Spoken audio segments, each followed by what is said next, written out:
Hey guys, it's Ted Bogert. Welcome back to the TED Show. You know how much I love performers. I love artists. We need to support our artists out there. They are pouring their hearts and souls into everything that they do. And this young lady is no exception. It's Amanda Page Cornett.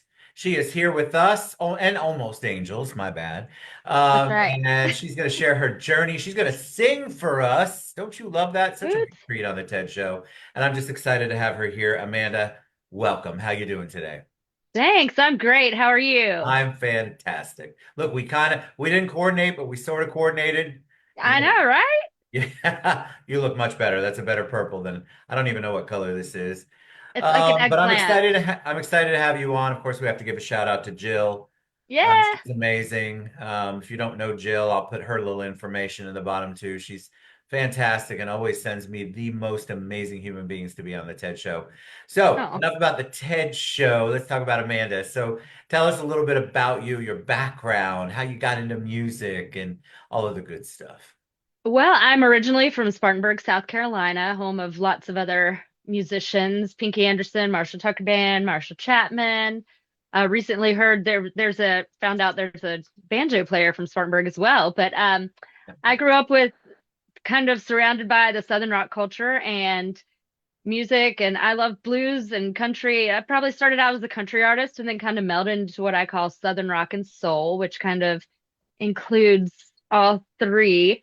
And my band and I kind of found our sound, the Almost Angels. We went down to Muscle Shoals and recorded our first album, and we just finished recording our second project down there. So I'm very, very excited to put that out this year.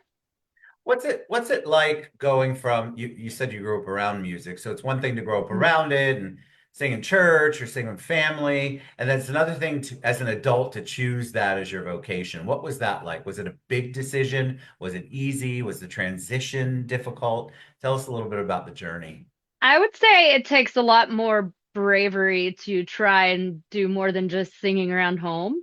Yeah. I made the decision that I was going to move to Nashville because I feel like first time I sang a song I wrote myself, it was pretty magical, and I felt like that's what I was meant to do.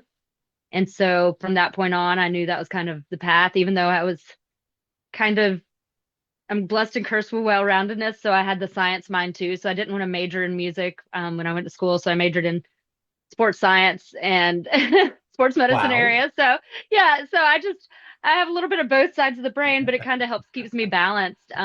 But music was always the plan. Once I performed for the first time a song I wrote, it just was like, yep, this is what I'm supposed to do. So What was that like? I've had artists on before, they describe it as magical and connected. And so what was it like when you're performing your song that you wrote on stage in front of a whole bunch of people? Because if you've never been on stage, let me tell you, if you're singing or performing, especially something that you wrote, it's like bearing your heart and soul. You're almost naked up there. I mean, you're being it it authentically you. it really is a lot more nerve-wracking. Like acting, I can do all day and don't even get nervous. But when it comes to singing a song that's personal or whatnot, it's a lot. It is a lot more personal. It is a lot more bearing your soul. It does take a lot more nerve, but I think that it's good to get nervous. I think if I stop getting nervous at all, then that's a bad thing. So, I totally agree. I think the butterflies are good, right? Because yeah, the nervousness, and you tell me if you agree with this, I feel like the nervousness comes from I want to do my best for the people who have paid to come see me or are coming to see me. absolutely. If you don't care, then you don't have a reason to be nervous. And yeah, so it's a sign of caring. I definitely believe that. So talk about Nashville. Tell me a little bit about the music scene right now, because obviously there's the way that we digest music is so Mhm. different than back in the Stone Age when I was digesting music. And I feel like there's so many more places to go and opportunities, and there's Zooms and there's StreamYards and all this stuff. Why Nashville? What was the draw there? Is it because of the music scene, or did you just feel like that's a place where I can give my southern rock and soul? Is that what you call it? Really, Nashville is kind of one of those places that you come to be and to grow into the musician you can be, is the way I look at it. You can't make a whole lot of money here. Like you have to go elsewhere to make any money. But but I do think we have some of the best musicians and coaches, vocal coaches, music coaches in the world. And I think that being in Nashville and having that competition, but also being willing to push yourself to grow is really the reason being here is important. I think there are a couple of cities around the world that are like that, where you're if you go into it the attitude of I'm going to be the big super major star right away, you're probably going to go home disappointed. But if you come in with the attitude of I need to learn, I need to grow, I want to be better, I want to be the best I can be, then I think that you have a chance to do that and to grow and to learn from the people that have been here before. So Anybody who is there that I've had on the show or people that I know have gone there, it changes the way that they look at their music and their craft, and it helps hone it. Like it helps kind of build on it. definitely. So talk about being a group, Amanda Page Cornett, and do you say Cornett or Cornett?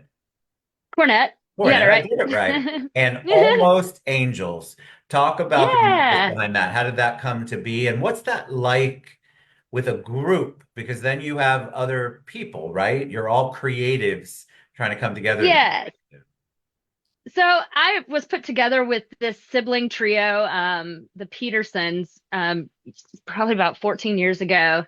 And the organization that put us together kind of dissolved, but for some reason we built a musician respect and friendship. And so they stuck with me. So Randall Scott Peterson and Sherry Peterson Tennell, his little sister, and I've been playing together for about 14 years. Their brother Sean was our drummer. He is back in Georgia now, but we still love him to death. But together, well, first off, it's pretty rare for a solo artist to have the same band for a long time. 100%. And I'm very grateful. I think part of it is because I always respected them as musicians. Like, if I didn't get paid for a gig, I made sure they got paid. If I couldn't pay for rehearsal, I would feed them. Stuff like that, I think went a long way. They knew I respected them even after we became friends. I try to make sure that they know that the music business is separate and that I'm not going to take advantage of that. And I think that because of that, they've become family.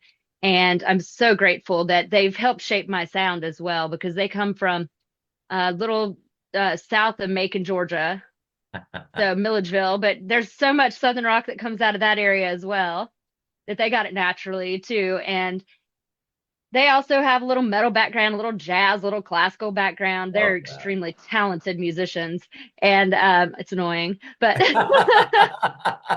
but thankfully it's all melded together to find my sound. And I really do believe that I wouldn't have found my sound necessarily without their influence as well. So What a beautiful testimony. I love it. Tell me where almost Angels came in. because we're all so sweet, we're not quite angels, but almost. I mean, honestly, that's the first thing I thought of.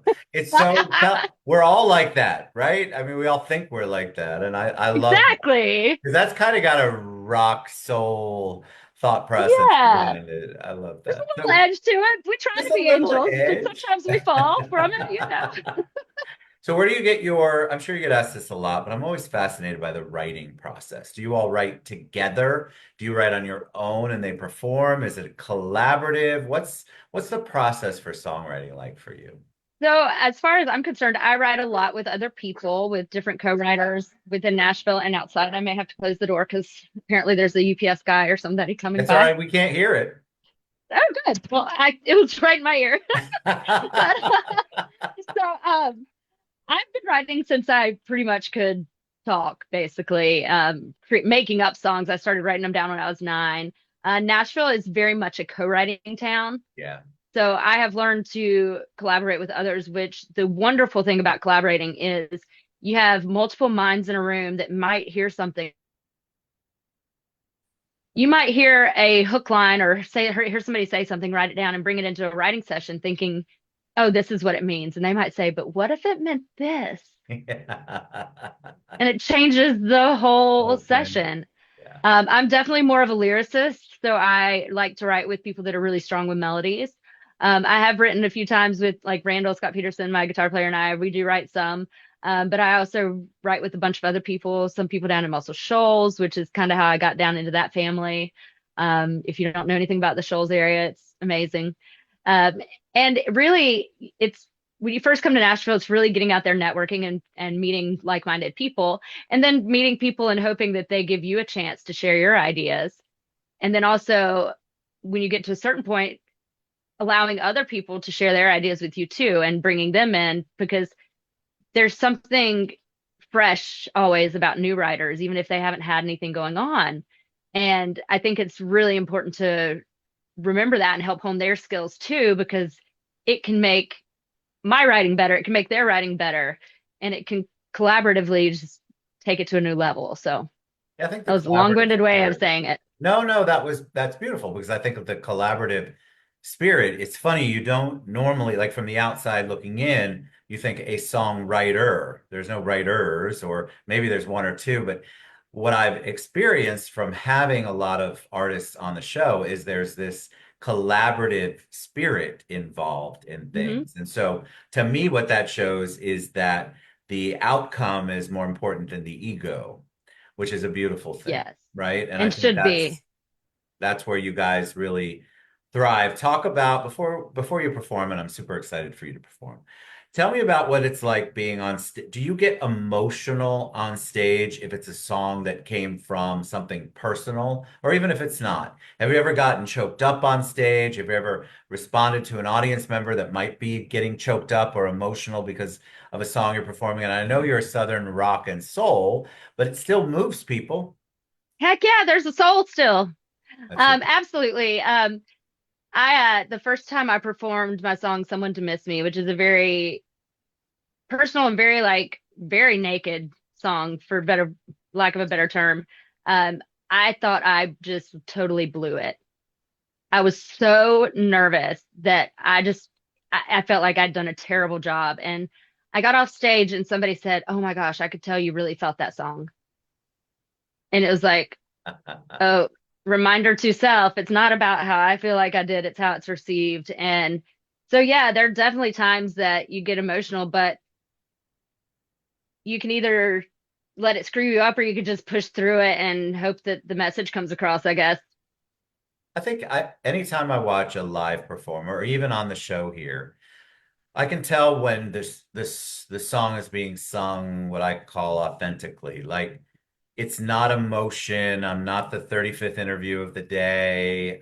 It's something that means something to the person performing it. You can actually, me personally, I can feel that. And then my audience has said, everybody who watches the show said, "Oh my God, I totally felt her or him," or Hmm. "I totally got the joy in that song," or "I could tell that was heartbreaking." And so that's really Yep. where it comes from. And I know it must be a lot, especially if you're on the road performing a lot or you're out at venues a lot, to perform the same song over and over again. But if you're in your element, I Yeah. feel like the emotions just come. Well, probably about, I guess, 7 or 8 years ago, I came up with a statement for my music, and that has been very integral to me keeping that Tell me, what's the authenticity. mission? I've never heard an artist tell me they had a I mission know, apparently statement. it's different, but and I give every person that comes into the studio a copy of it. My mission is to create and execute authentic musical experiences people can deeply feel. So That is so left that's brain. the, Right? Isn't that's that other side of the brain you were talking about earlier? Because creatives tend to not, you're in the moment and the music and the creative part. That's like a business it mission. is, but I had to remind myself, like, it's so easy to get jaded in this business and in this town. Like, I was at a point where I was like, I need to remember why I'm doing music, and even when it's hard. And so by finding that central point, and I haven't really changed that mission since I started it because I still go to it, but it keeps me almost grounded on why I'm really doing it and trying to keep the ego or keep the jadedness out. So So good. So works for good. me. I can't wait to share that mission statement when we share the share below. All right, so tell us about what you're going to perform. Give us the name of the song and a little bit about the background on how the song came to be. Well, I've been trying to figure out which one I want to perform, Oh, I like it. which is terrible, but like it's Well, the while you're truth. thinking, So, I'm going to sip on my champagne. oh, lovely. And I've got a little dog at my feet too. Um, I love it. tiny dog. So I'm gonna play this one. I think it's an older song, but it's we've just cut it on the new album, Awesome. and I'm gonna see how I do because we changed the song so much when we went into the studio that I'm really, really excited about it. And hopefully that means I won't screw it up just because I'm playing it instead of We the won't track. know But because you're going to sing from the heart, as you always do. that's fair. That's What's the name of the fair. song? So this song is called Slow, Slow. Where'd it and come I wrote it from? with Mr. Mark Narmore. And it's really just kind of that song about you don't have to take things fast. Sometimes the best way to get to know people, to move forward in relationships, anything, is just to take things slow. Love it. So, All right, Amanda and Page I don't know if I'm gonna Cornett. be too loud or not. I'm gonna pull You're one of these good. out. I'm gonna mute myself and let you go. Here we go. Okay, if I'm too loud or you can't hear me, just point or something. So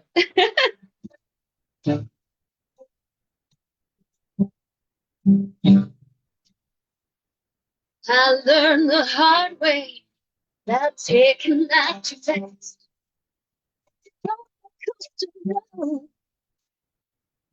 Seems to last and coming on too strong makes me hit the brakes.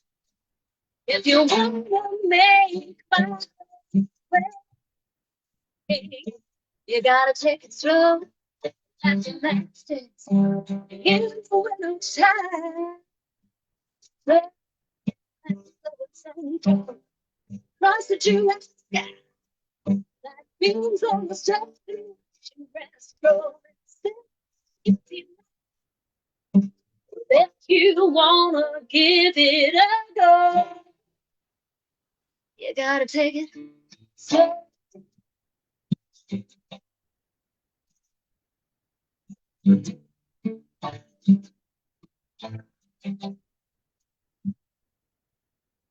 I like the way things go, see it alone. No three can into drawing me in that southern drawing pace. Trust me, boy, I swear I won't go away. If you take it slow, fast it in the winter time. The sun falling, close to you like that. Beats on the stuff, she grasps your see light. If you wanna give it a go, you gotta take it slow.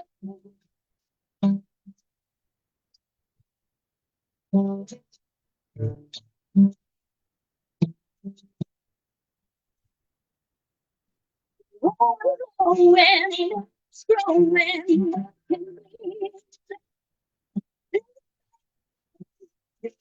turning into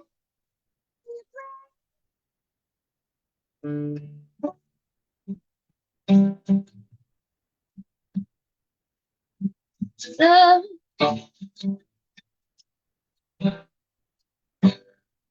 That means on something she rests on and she's right. If you wanna give it, you wanna give it up. If you wanna give it a go, you gotta take it slow. Don't take it slow.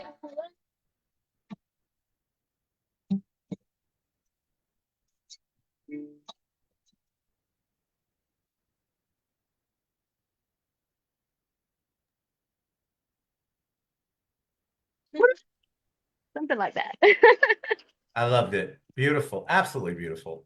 And it's I try not to move too much because I'm an old white boy trying to be soulful, and that just doesn't always work or translate into people liking and appreciate that. I loved it. Your voice is beautiful, absolutely beautiful. Thank you. Thank you. And you felt that one. Now I understand rock and soul, Yeah. Southern. Yeah, you gotta, yeah, it's, Southern rock doesn't always mean it's fast. It just means That's you right. gotta like the little edge and a little Almost blues, a little. sultry, right? It's got that That's sultry right. feel to it. Yes. I love that. That was amazing. Amazing. All right. So where can people find your music? What's the best way for them to reach out to you and learn more about the band and where you're at and how to download and buy, by the way, buy people, buy Yes. her music. Yes, I like that. AmandaPageCornett.com. No I in page. So also, I'm on Instagram, Twitter, whatnot, X, whatever it is now. Amanda P. Cornett. You can find me Amanda Page Cornett Music on Facebook. My website can take you to all of those. It can also take you to all the links to Spotify, Apple Music, iTunes, Google Play, Amazon. Anywhere you can find music, you should be able to find me. And the new music is coming soon, so we're very excited about it. Can't wait. All right, you all get behind our artists, our creatives. They need your support. She's not Yes, asking. I'm telling you, if you like her music, which I don't know how you couldn't, go follow her on social media. Look at where she's at. Buy, don't just stream, yes. download her music. Those are the things that artists need to continue on their creative journey. And if you love it, why wouldn't you support your artists like Yeah. the Page Cornett? All right, what a joy to have you on. Huge thanks to you. You guys get behind her, Amanda Page Cornett and Almost Angels. And we will be back soon. Bye, Thank you, Amanda. Ted. Bye, Thank everybody. you. We'll see you soon. Bye bye.